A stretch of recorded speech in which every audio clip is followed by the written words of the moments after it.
स्रोत वन्य जीव प्राकृतिक में सक्रिय रूप से जुटे हुए दिखाया गया है। अंतिम भाग में वन धन विकास केंद्र, तेंदुपत्ता फल, इको टूरिज्म और अनुभूति कार्यक्रम ग्रामीणों को सशक्त और आत्मनिर्भर बनाते हुए उनके आर्थिक विकास में वनों की भूमिका को उजागर करता है। पुनः एक बार आपको बता दें, वन विभाग की झांकी आपके सामने आ रही है, जो गणतंत्र दिवस पर वन विभाग वन रत्न बालाघाट की झांकी वन संरक्षण से समृद्धि तक और वनों की समृद्धि और आजीविका का संदेश देती है। झांकी के प्रारंभ में हरे भरे जंगल, जल स्रोत, वन जीव, जैव विविधता को प्रदर्शित करते हैं। इको टूरिज्म और अनुभूति विभाग हर घर नल हर घर जल, जल जीवन मिशन का उद्देश्य।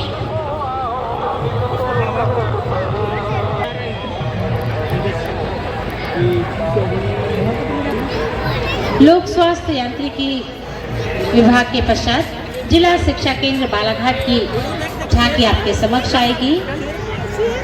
अंकों की कतार है, साक्षरता की बहार है।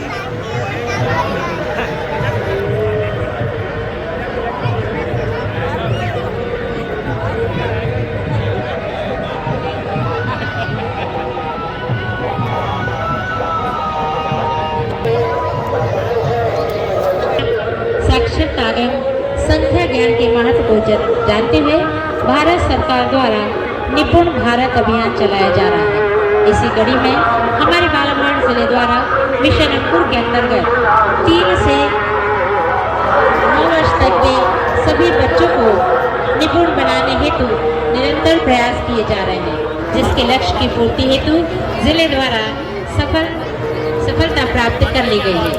जिसके तहत स्केल फोल्डिंग सिद्धांत I do we do you do के माध्यम से बच्चे निपुणता के लक्ष्य को प्राप्त कर रहे हैं। इस लक्ष्य की पूर्ति हेतु सभी बच्चों एवं पालकों को शालाओं से जोड़ने हेतु FLN मेला लगाया गया है, जिसमें अभिभावकों द्वारा संचालक मत्स्योद्योग बालाघाट परंपरागत एवं आधुनिक मत्स्य पालन एक परंपरागत व्यवसाय है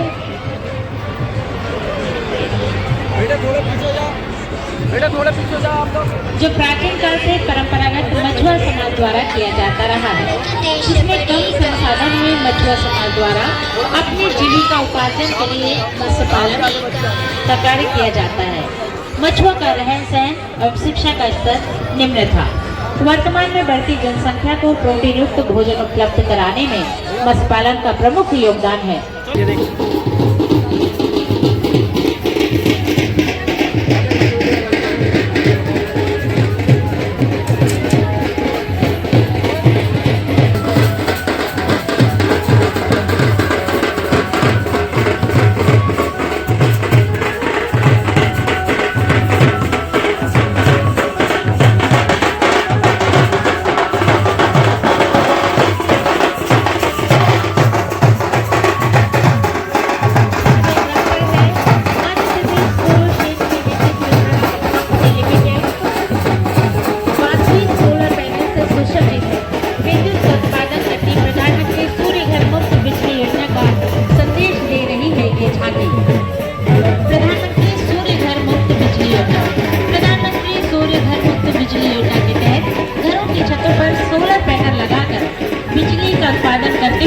बिजली के बिल को कम करता है।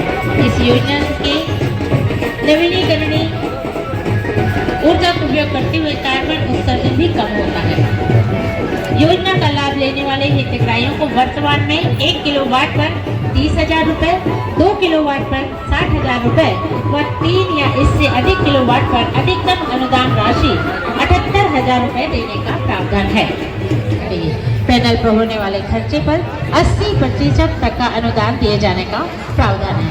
इस योजना का उद्देश्य कृषि में सौर ऊर्जा को बढ़ावा देना, किसान भाइयों की आयु को दुगना करना, परंपरागत सौर ऊर्जा को बढ़ाना और भविष्य को सुरक्षित करना है।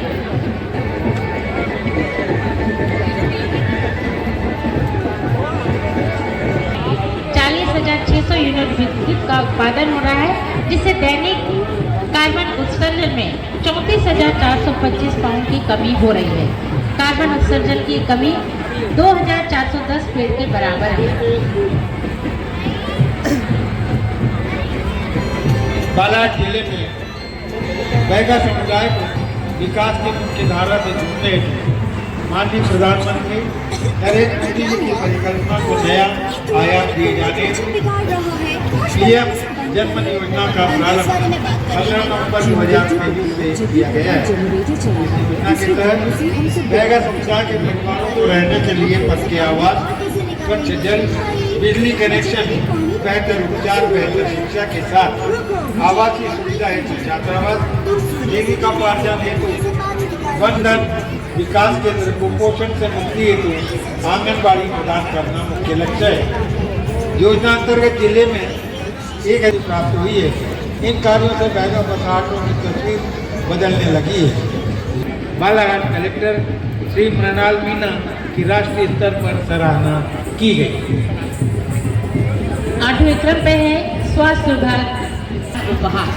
70 वर्ष की आयु पार वरिष्ठ नागरिकों के लिए आयुष्मान वय वंदना योजना मिलकर पत्थर साबित हो रही है। विभाग के कर्मचारी अन्य विभागों के समन्वित सहयोग से घर घर पहुंचकर कार्ड बना रहे हैं जाता है। बालाघाट जिला 70+ वरिष्ठ नागरिकों के आयुष्मान वय वंदना कार्ड बनाने में प्रदेश में प्रथम स्थान पर है। अब तक 70+ वरिष्ठ नागरिकों के 52,541 आयुष्मान वय वंदना कार्ड बनाए जा चुके हैं, जो कुल निर्धारित लक्ष्य का लगभग 80% है। आयुष्मान भारत योजना के अंतर्गत पात्र हितग्राहियों के उपचार पर अब तक 42 करोड़ 68,77 व्यक्ति विभिन्न गंभीर, अति गंभीर बीमारियों से उपचार का लाभ ले चुके हैं। जिले में अब तक कुल आयुष्मान कार्ड बनाए जा चुके हैं, जिनके प्रधानमंत्री श्री नरेंद्र मोदी जी की अति महत्वाकांक्षी विश्व की सबसे बड़ी आयुष्मान भारत योजना आज करोड़ों जरूरतमंद गंभीर से अति गंभीर बीमारियों से ग्रस्त व्यक्तियों के लिए वरदान साबित हो रही है। प्रदेश के सभी पशुपालकों को उप संचालक पशुपालन डेयरी विभाग की भेंट। प्रदेश के सभी पशुपालकों को घर पहुंच पशु चिकित्सा सेवा उपलब्ध कराने के उद्देश्य से विभाग द्वारा प्रारंभ चिकित्सा वाहन आधुनिक उपकरणों एवं यंत्रों से सुसज्जित है, जिसमें कुशल तक कॉल करके भोपाल स्थित कॉल सेंटर में अपने पशु से संबंधित समस्या दर्ज करानी होती है। समस्या दर्ज करवाने के पश्चात चलित वाहन समस्या के वर्गीकरण अनुसार 4 से 12 घंटे के भीतर पशुपालक के घर पहुंचकर पशुओं की समस्या का निराकरण करते हैं। एलपी वाहन में पशुओं को संबंधित विभिन्न कार्यों जैसे पशुओं का उपचार, वंध्याकरण, टीकाकरण, कृत्रिम गर्भाधान, पशु स्वास्थ्य जांच आदि सुविधा उपलब्ध है। पशुपालन विभाग की सभी से अपील है इस योजना का अधिक से अधिक प्रचार प्रसार किया जाए। 162 का प्रदर्शन जोरदार तालियों के द्वारा अभिनंदन करें। जिस प्रकार समुद्र मंथन में सबसे पहले विश्व जब अंत में अमृत प्राप्त हुआ था, आधुनिक कृषि के बढ़ते प्रभाव से विश्व जनमानस में व्याप्त हो गया है, जिससे कृषि नहीं सभी प्रभावित हो रहे हैं। पराली जलाने से मृदा की समस्त जीव पोषक तत्व नष्ट हो रहे हैं। धुएं से पर्यावरण दूषित हो रहा है। भूमि एवं वायुमंडल के तापमान में वृद्धि हो रही है। मानव एवं समस्त जीवों के स्वास्थ्य पर प्रतिकूल प्रभाव पड़ रहा है एवं जैव विविधता पर भी भयानक संकट उत्पन्न हो रहा है। पैरा जलाने से उत्पन्न इस विश्व तुल्य संकट के सभी पहलुओं को दर्शाता झांकी का प्रथम भाग, जिसमें पराली जलाने को दर्शाया गया है एवं उसके दुष्प्रभावों का जीवित प्रदर्शन किया गया है। साथ में स्लोगन लिखे लोग जागरूकता फैलाने का प्रयास करते हैं।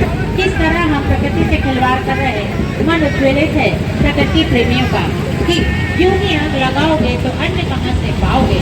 झांकी के अगले चरण में यह दिखाया गया है कि किस प्रकार हम इस पैरा या कार्बाइड को उपयोगी व पर्यावरण संरक्षण हेतु उपयोग कर सकते हैं।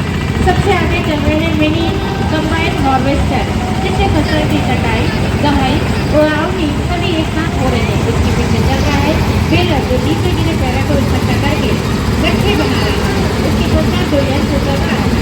वो बालाघाट जैसे धन उत्पादक जिले के लिए बेहद ही वरदान है, जिसका नाम है सुपर सीडर, जो सीधे कटे हुए खेत में हार्वेस्टर के पीछे पीछे बुआई करता है, जिससे किसान का समय, श्रम, ईंधन सभी की बचत हो रही है। और इन सभी कृषि यंत्रों में शासन द्वारा प्रतिशत तक दिया जा रहा है। जैसे कंबाइन हार्वेस्टर पर राशि रुपए 12.50 लाख, बेलर पर राशि रुपए 5 लाख व सुपर सीडर पर राशि 1.5 लाख शासन द्वारा अनुदान है। अब आपके सामने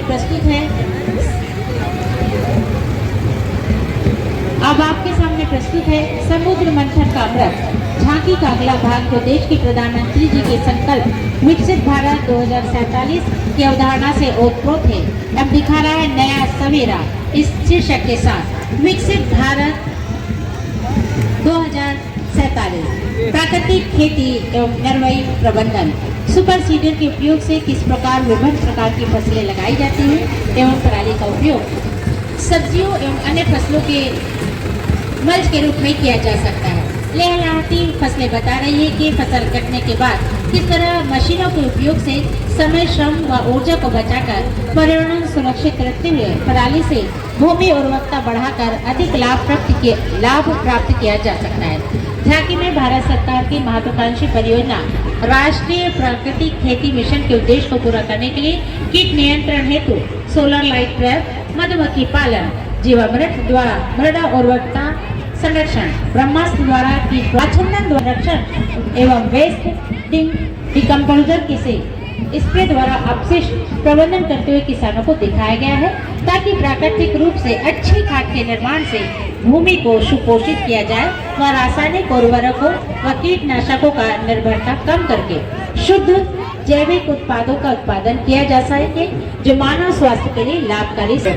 बैगा कृषकों को किसान जिले के 2,50,000 कृषकों को उनकी मूलभूत सुविधाओं से लेकर उनकी आर्थिक उन्नति के लिए भारत शासन, मध्य प्रदेश शासन वित्तीय क्षेत्र में प्रतिस्पर्धा एवं त्वरित सेवाएं प्रदान करने के लिए रहा है। यह एशिया की सबसे बड़ी तांबे की खुली खदान रही है, जिसने भारत की अर्थव्यवस्था और स्थानीय आर्थिक गतिविधियों में महत्वपूर्ण योगदान दिया है। 1980 के दशक में खुली खदानों के रूप में शुरू हुई इस परियोजना का संचालन 2023 में समाप्त हुआ। 2015 में भूमिगत खदान के शिलान्यास के बाद इसे भूमिगत खदान में परिवर्तित किया गया। यह अब भारत की सबसे बड़ी भूमिगत तांबा खनन क्षमता का पेस्ट फिल प्लांट चालू किया गया है। मलचखंड परियोजना को भारतीय खाद ब्यूरो द्वारा 5 स्टार रेटिंग और राष्ट्रीय सुरक्षा पुरस्कार प्राप्त हुआ है। खदान की क्षमता को 2.5 मिलियन टन से बढ़ाकर 5 मिलियन टन करने की योजना है। खनन प्रक्रिया में आधुनिक श्रेणी में कंपनी 62 में मैग्नीज और इंडिया लिमिटेड के रूप में शामिल किया गया है। इसके बाद वित्त वर्ष 2010-11 के दौरान कंपनी मैग्नीज और इंडिया लिमिटेड से बदलकर मॉयल लिमिटेड किया गया है। मॉयल की स्थापना पूर्ण रूप से वर्ष 1986 में सेंट्रल प्रोविंस प्रॉस्पेक्टिंग सिंडिकेट के रूप में की गई, जिसे बाद में सेंट्रल प्रोविंस मैग्नीज और मनाने की घोषणा कर चुकी है।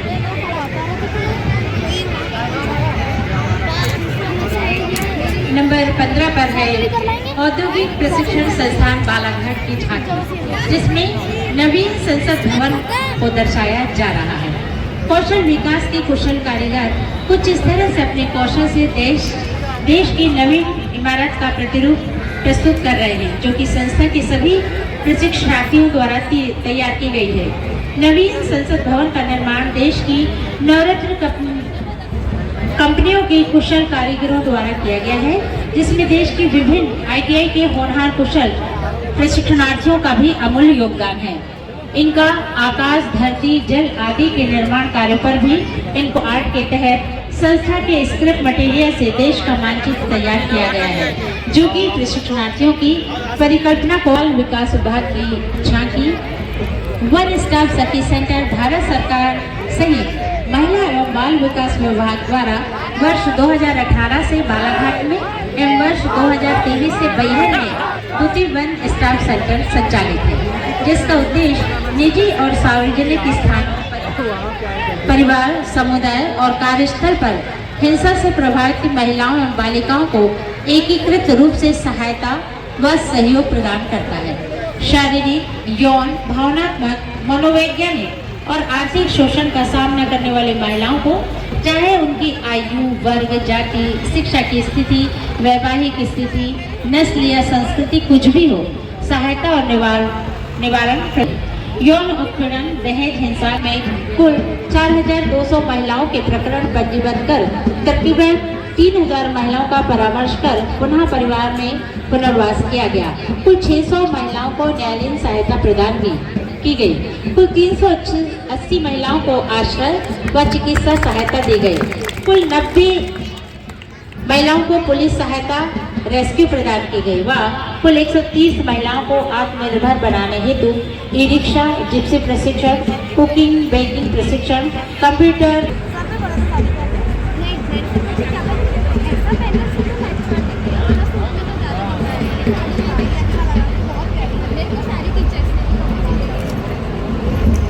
समारोह के मुख्य अतिथि महोदय श्री मृणाल मीना साहब, कलेक्टर एवं जिला दंडाधिकारी बालाघाट,